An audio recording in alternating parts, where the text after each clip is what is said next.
All right, so this video is going to be it's going to be controversial, right? It's going to be what I perceive as my controversial thoughts. I can thank Daniel Gardner for um, making this provocation on me. Though he didn't say to make a video, so this is me. This is me deciding to do a video on my controversial thoughts. I'll begin with some more subtle, less controversial thoughts to sort of just maybe ease people in. Um, my first immediate controversial thought on politics, on the category of politics, anyways, is this, right? In my opinion, the most Hegelian thing to do within politics is actually to be the negation within the party that you support.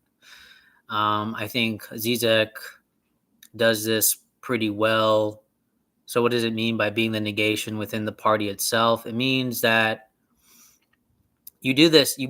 Let's say you're a Democrat, right? The Hegelian thing to do, in my opinion, is to be a Democrat, but be a Democrat that says no, right? A Democrat that says no to within the party itself. So basically, that means that you are critiquing the party within the party itself, right? That is, to me, that is the most Hegelian thing to do, to actually critique the party within the party that you're in, right? Be the negation of the very structure that you support. I think, and of course, this is the controversial part. I think that if we did this more often, if we became more properly, more embodied negations within the parties that we support, then I feel like we could actually get somewhere,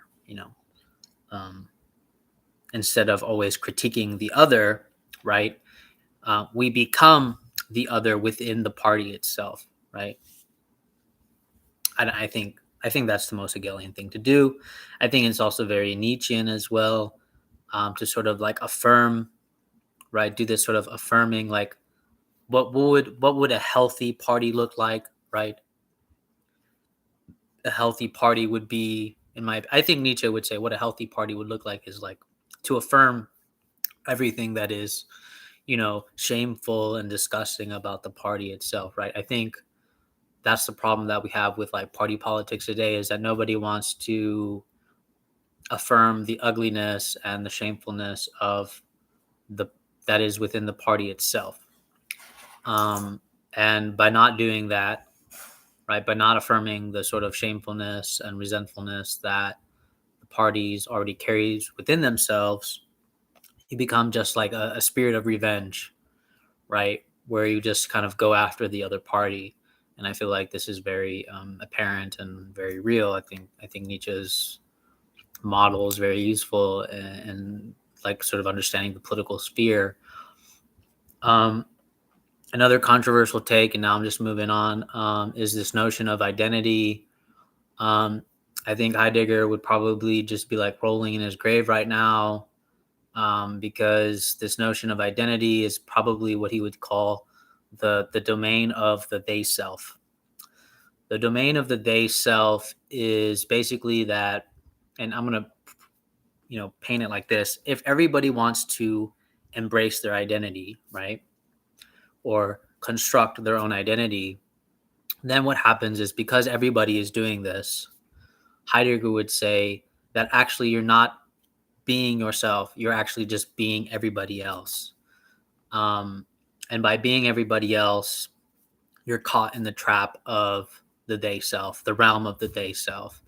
The other thing is, even though some people might interpret what I'm saying as like, oh, you sound like you're conservative or whatever, actually, that just wouldn't be the case. My critique would be also against the conservative in the sense of like, they also identify themselves with a paradigm of the past, but they believe that everybody should sort of follow into it as well. So again, that's another ruling of the they self. So in my opinion, like both conservative and progressive is like a ruling of the they self. Nobody is actually somebody. everybody is just everybody, which means if everybody's everybody, like Heidegger says, then everybody is no one. It really shows how everything is just sort of empty in itself. So that's my controversial take. Really, probably the most Hegelian move would just be like affirm identity and then become like non-identity. Well, that's maybe the Nietzschean move, right? Firm identity and then just sort of overcome it. But I think the political realm of like embracing identities or a diversity of identities is that it's kind of like in a spirit of revenge where you didn't like do the work within the paradigm, and because you didn't do the work within the paradigm, you just become like a spirit of revenge. And I think that's like the very important thing that like Nietzsche kind of teaches us is like you can't overcome something or be against something until you affirm it. And I think that's like the whole crux of like the issue is like in order to actually surpass something, in order to actually be progressive, you actually have to sort of affirm the paradigm, and you get this symbolic affirming when you realize like God is dead, right? God is dead. Now let's grapple with that. But yeah, the notion of identities is sort of like, in my opinion, like a realm of spirit of revenge and like a notion of like they self in combination. Because notice how like everybody's preaching like be yourself, be who you really are. But because everybody is doing this, it does this weird negation where because everybody is doing it, everybody is actually nobody. So actually individuality is actually just an empty concept, right? That's kind of like I think that's probably like the most controversial takes I have on politics, really. It's really a critique of everything politics. Now, here's another one. There's a common phrase called gaslighting. Okay, so gaslighting, if we look this through like a Nietzschean lens, gaslighting is actually, I mean, I'm not going to say it's a total spirit of revenge, but I want to say that like gaslighting is a funny like concept where we say, oh, this person is like tricking me into like feeling guilty and like saying things about me and like fooling me into thinking something that I'm not, right? Right. So like this would be like sort of gaslighting, right? But the interesting thing about the gaslighting, and I think if Nietzsche were to comment on this, he would probably say it's this fearfulness of like guilt and shame that sort of keeps the spirit of revenge and resentment alive. And that's why I think even the product of the statement like, oh, this person is gaslighting me, is actually a product of the spirit of resentment.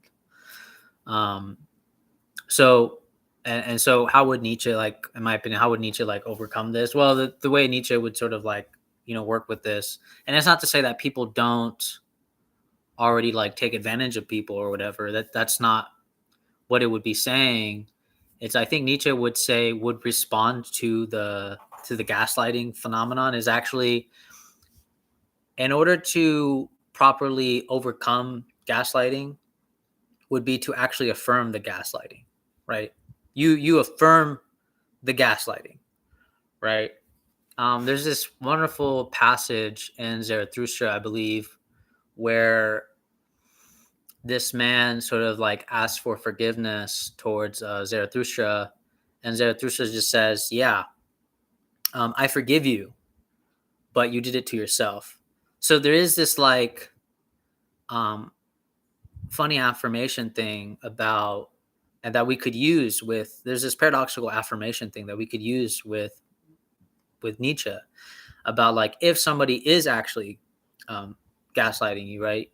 You would just say, you wouldn't get you wouldn't get angry or upset or whatever. You would just say you do this to yourself, right? So there you see how like there's this like reflecting back, where it's actually like you don't allow yourself to feel the guilt and the shame. In fact, you just affirm it. um you can be like, yeah, I forgive you, but the bouncing back would be, actually the person that is gaslighting is like they're doing it to themselves, right? That is like, in my opinion, like that's the like the Nietzschean gaslight, right? Like if somebody is gaslighting you, they're not actually gaslighting you. It's actually they're just gaslighting themselves, right? That's like, in my opinion, that's like the Nietzschean gaslight. Um, but because we tend to divide things like, oh, this person is gaslighting me, he's making me feel shame, he's making me feel guilt. What this cultivates is a very bad response, meaning like it can cultivate the spirit of revenge, the spirit of resentment. And this is sort of everything. Oh, thanks, Sam. And this is sort of like everything that like Nietzsche does not like, and because uh, a lot of life is suffering according to Nietzsche. So in order to like affirm life, you have to affirm everything that is suffering and everything that is ugly and everything that is shameful. Um, yeah, Sam, no worries. So I think there is like a useful like Nietzschean gaslight where even if somebody is gaslighting you, actually you realize that within the gaslight they're just gaslighting themselves. I think that is a healthier response. Um, and that is a sort of loving response, in my opinion. I think Nietzsche actually gets something very crucial there. Um, Let me see what else. I think so. Another controversial take that I have is a lot of people respond to Nietzsche with this kind of like, oh, he's a sort of like self-conceited, bastard or whatever. But I think I think Nietzsche is actually brilliant in terms of like the way he acts. I think he actually like lives his he lives this paradox of like yes and no. Um, but I think the way Nietzsche talks about himself, and people be like, well, he's just like self-conceited, right? Like, okay, let's take like the most self-conceited passage ever, right? Um, the funny thing that Nietzsche is affirming, right, is he's affirming, and to me this is implicit. It's not going to be explicit. He's actually affirming his own shame and resentment by saying by actually coming out conceited, if that makes any sense. Some people are like, wait, that doesn't make any sense. Okay, I'm going to explain it like this. I think Nietzsche as Zarathustra in the book of Zarathustra. Zarathustra is going through this process, right, where once you feel resentment or shame, you affirm it by, right, by not like having a distaste for it or whatever, but like affirm it by like actually portraying this selfishness, right? This is what Nietzsche calls like selfishness, in my opinion. Um, and this is why people always interpret it as like, oh, this is just conceit, like this is so bad. But that's the problem, is like once you start labeling things like good and bad, you start putting like the weight of values on yourself, and this is like really burdensome to us. So in order to have like the Nietzschean like healthy ego is to sort of like affirm everything that is ugly and despicable and uh, resentful. And of course this is my interpretation, but anything resentful and shameful, you have to affirm it, right? This is what you are. And once you affirm that is what you are, I think this is the paradox that Nietzsche actually proposes to us, right? You don't. So if I haven't made it simple enough, I'm gonna try to make it even more simpler. Basically, it's this: you can't get rid of the ego by being in a framework of good and bad, right? You can't get rid of the ego by labeling the ego as bad, right? As like something that you need to get rid of. The Nietzschean understanding of the ego, in my opinion, is like the healthy ego is actually you affirm the ego that you have. And by that very affirming, you negate it. You actually overcome it. Right. Which is why I think it's funny when Nietzsche says like, you know, like a lot of like like a lot of like cocky and conceding things like, I think it's funny because it's actually a very it's actually a very mystical move in my opinion. And you can, if you like study some of like the Sufis that have like died from other Muslims, I think one of the very famous like heretic Sufis, he said like I am the truth, right? He says like I am the truth. Like this is actually like very Nietzschean in my opinion. But the way that you sort of affirm the ego is by doing a move like that. And by affirming the ego, you actually get rid of the ego. Like this is, I think this is actually a very complex like argument, or maybe like maybe it's not even that complex, but it's hard to express how brilliant Nietzsche is sort of like making us like soak in this paradox, right? Like you actually can't get rid of the ego, right? That's the whole thing. If you try to get rid of the ego, you build up it's the spirit of gravity, what he calls it, resentment, revenge.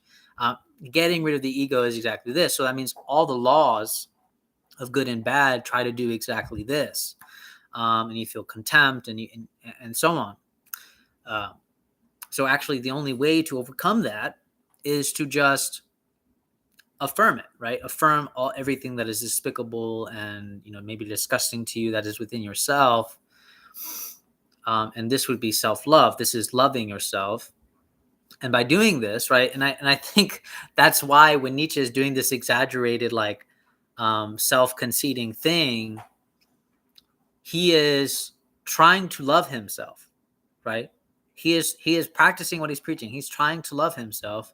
But when we read him, we're like, oh, what a like cocky bastard. Like he's saying like all this like selfishness. What is he talking about? Right. But it's that kind of reversal that is hilarious when you read Nietzsche. So I think that's what's really important about kind of like understanding Nietzsche is that in order to have a healthy ego, you have to affirm the ego that you despise.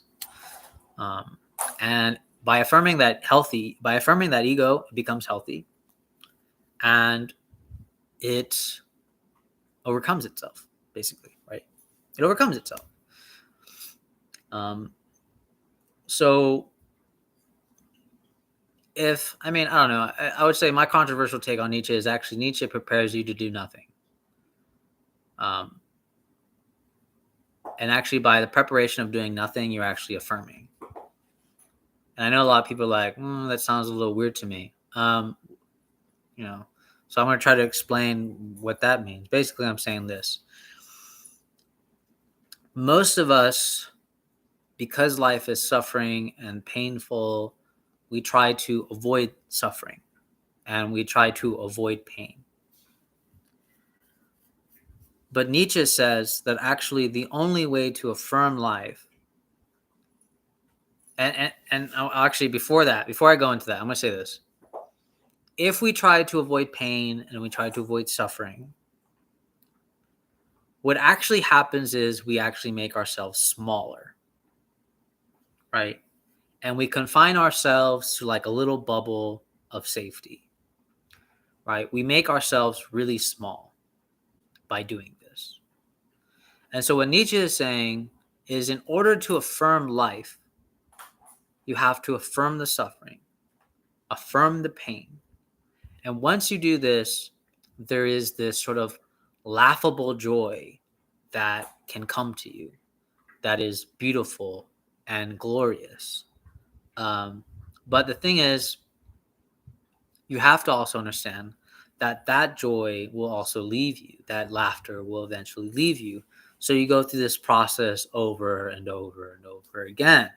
But the beautiful part is, in order to have that joy, in order to have that laughter, the preconditions for that is the suffering and is the pain. So this is like the beautiful, like sort of like affirmative stuff about Nietzsche, in my opinion.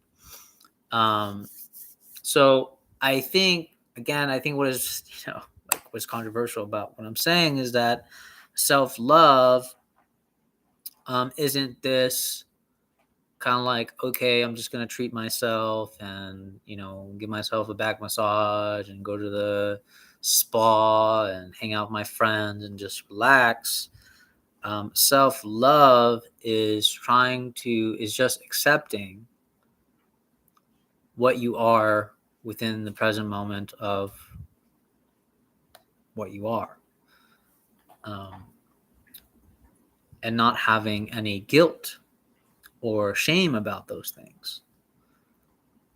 Because once you can sort of like overcome the shame and the guilt of those things, then you really have what Nietzsche would call is, self-love. In some ways, actually, Nietzsche is really pinning down, like, I think Maslow's theory is actually very much Nietzschean. Like, Nietzsche talks about, like, you need danger. You need more danger in your life, right? Maslow says this, right? Self-actualizing people actually are always sort of like more towards danger. Whereas like what Maslow calls like need deficient people, they're always like sort of regress towards safety. Right. So what Maslow proposes is that we sort of like satisfy a need and then transcend that need to a higher need and then a higher need. And eventually the self-actualizing principle that Maslow proposes that our whole obsession will not be a need or would not be a goal, but actually the whole thriving will be the sort of the growth itself, right? And I think Nietzsche also advocates in the same way, meaning like actually the joy and the laughter is actually all of the becoming that is going on, all of the becoming that is going to come and has already come and is already here. That is the joy and the laughter that you can have, and all we need is courage to sort of just continue that. And if we have courage, we'll have laughter and we'll have joy. I honestly, I find it sometimes like very hard to disagree with what Nietzsche is talking about. I think it's very apparent and very real. But yeah, I think those are my most controversial so far. Yeah. I guess my last controversial take is that Daniel Gardner is just wrong about everything.